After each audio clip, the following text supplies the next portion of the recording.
So when we talk about who's integral to our lives, I can't think of anyone who doesn't say my parents. So it feels forced to say that, but truly my parents were amazing people in every way. They were the best parents. They were great role models. I was spoiled in that, not materially spoiled, but emotionally spoiled in that I was pretty much the only child. My brother was 18 years older than I was when I was born, so he was already off to Randolph-Macon College and doing his thing. And here I come along, you know. I really was an only child growing up.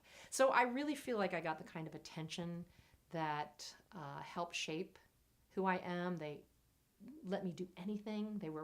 They were as adventuresome and inquisitive and curious as I was. They didn't put any kind of constraints on what I wanted to explore. You want to do ceramics? Do ceramics. You want to play the piano? Play the piano. And I did all of these things thanks to their creating an environment that said, you're okay. You want to try something? Go for it. We're not going to hold you back. And that's the way they were. In fact, I'm thinking back on a time when I was playing piano and I'd already passed the test, meaning they didn't want to invest in a brand new piano without knowing that I was going to be committed to it. So they saw that I had this $30 Magnus chord organ that I had already played the heck out of.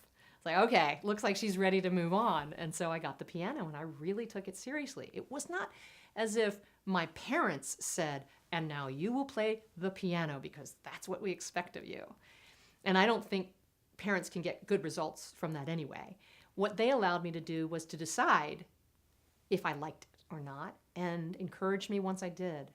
In fact, I was practicing piano often, not liking the boring exercises you have to do, and there was my brother's guitar next to the piano, along with a really cool chord chart.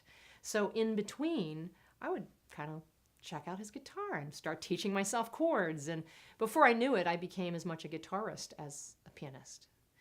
And I really, really feel like my parents set the stage for all of that. And it wasn't just musical arts. It was just about anything. I'm a terrible, terrible visual artist, which is why I really appreciate great visual artists and love to explore visual art as well.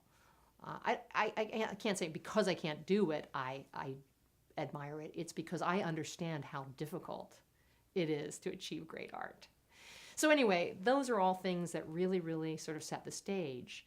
My parents were even there when I was a full-grown adult and got an offer to work down in Richmond with the CBS affiliate, WTVR-TV. That would have been my first on-air reporting job with a television station, and they needed an audition. So what did I do? I went to my parents and said, hey, do you want to go down to Richmond with me? And we drove together to the station. They waited in the parking lot while I did my audition. Came out, hey, how'd it go, honey? I think it went pretty well. I might get the job. And then we drove back up to DC together. So they really, really were huge in my life.